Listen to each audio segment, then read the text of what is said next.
Alright, some of you might be wondering how I did all my ballast. All that wonderful stone. It's quite simple. Lots and lots of stone. All that wonderful ballast and rock. And shut this horn off. Bells and horns ringing in the background. Let's shut that off. Took me a while to figure out how to do all that ballast. My first time ever building a railroad. But I'm not unfamiliar with building models. I've always built models my whole life.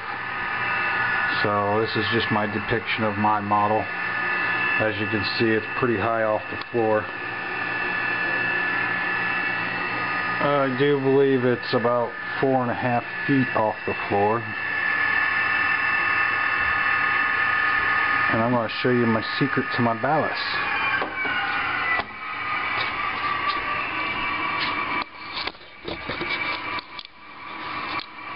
All my ballast is nice and firm. It doesn't go nowhere.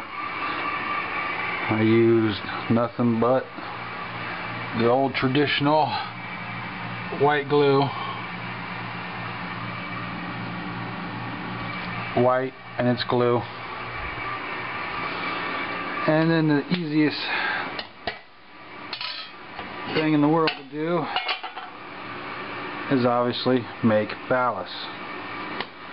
All I did was go to your nearest company,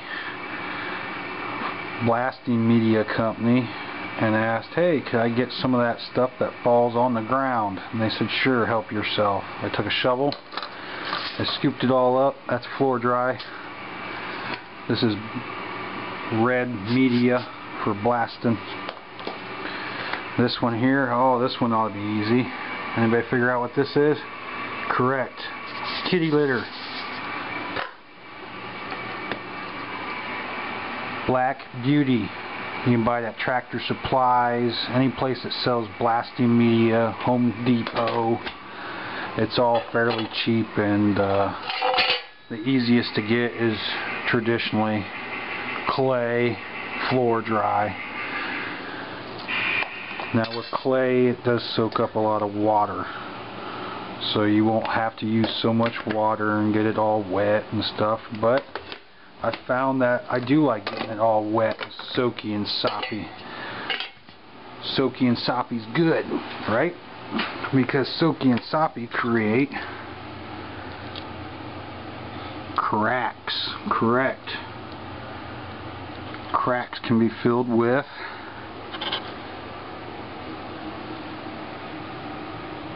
grass.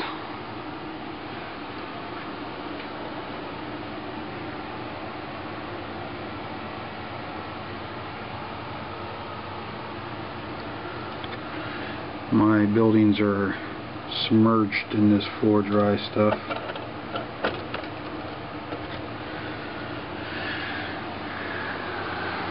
And if I didn't fill it with floor dry, like this area, then I filled it with sheetrock, joint compound. Most of the grass you see is simple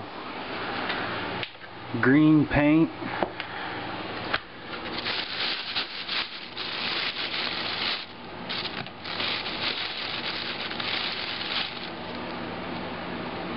sawdust. Simple.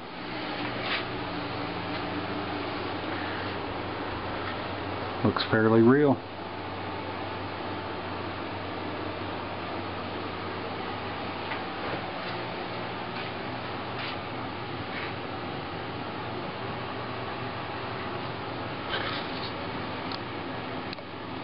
Oh yeah, people probably seen this, my finish line.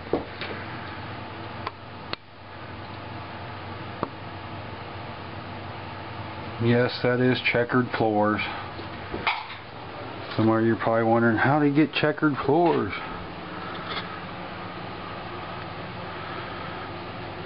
and they work.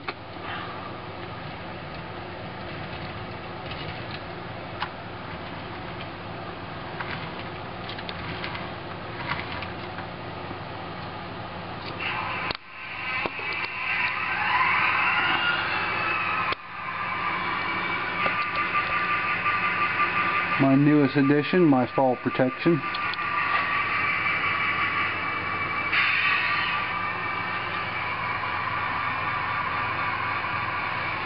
It's most likely going to be right there for either fall protection, or I'm going to probably put a small little crane on it and make it for offloading, since I do have me a little telltale up here that will go on this branch.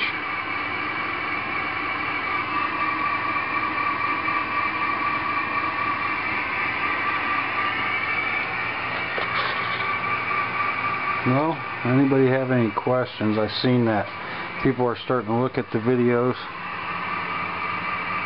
So, pretty simple. Just like I've seen on YouTube. I did notice that everybody, oh, don't solder your track. This track is all 100% soldered. Everything's soldered except that bridge, and as you can see, the train's sitting on the bridge. The bridge is all hand glued and hand custom built. It's the only piece that's not soldered. Everything else is 100% soldered. Every joint is soldered.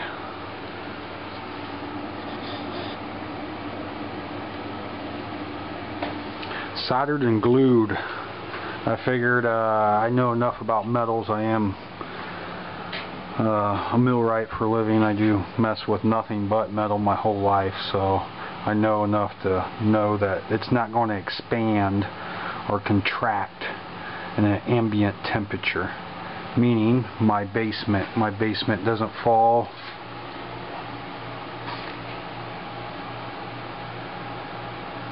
below freezing. My track don't freeze, so there's no reason not to solder 100% of it.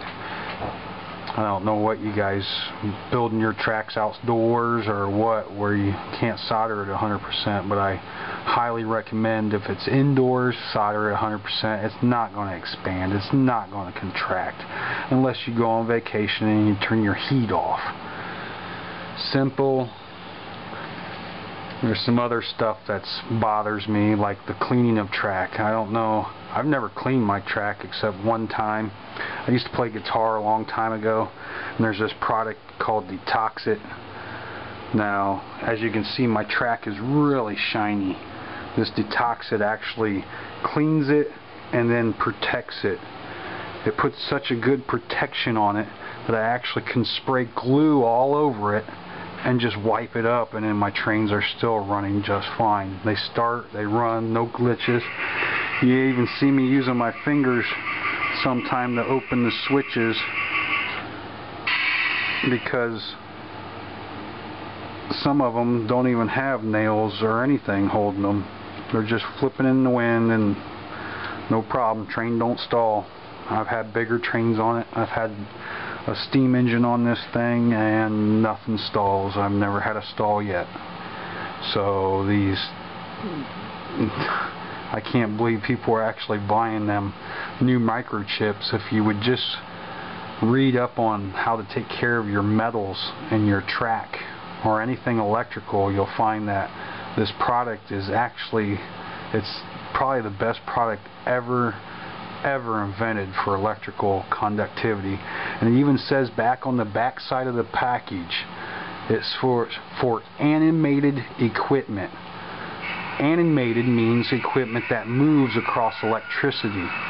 So this product is actually made for anything that touches electricity and moves. I can't stress that enough. These wheels are moving while they're picking up electricity. This product is perfect for it. It works flawlessly.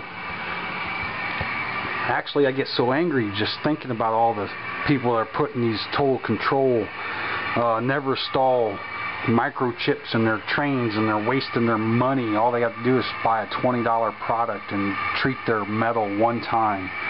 and it works flawlessly. Look at that. Flawless.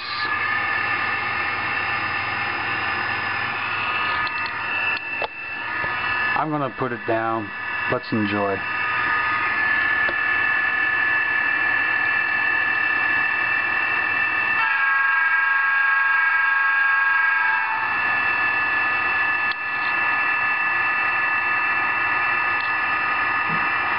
All the rocks were made by me. I used nothing but plaster and dryer sheets. Plaster and dryer sheets, yes. All dryer sheets and cardboard webbing. Dryer sheets, that's why it's standing straight up like that. Looks like it's almost floating in the midair. I just used tape and cardboard and taped it right to the dryer sheets, right to the thing, and then covered it. And then you can pull and push on it just right to get your rocks. And then I also added your hydrocal castings for more depth. Colors, go crazy with colors. Every color nature's ever happened. There's yellows, blues, reds.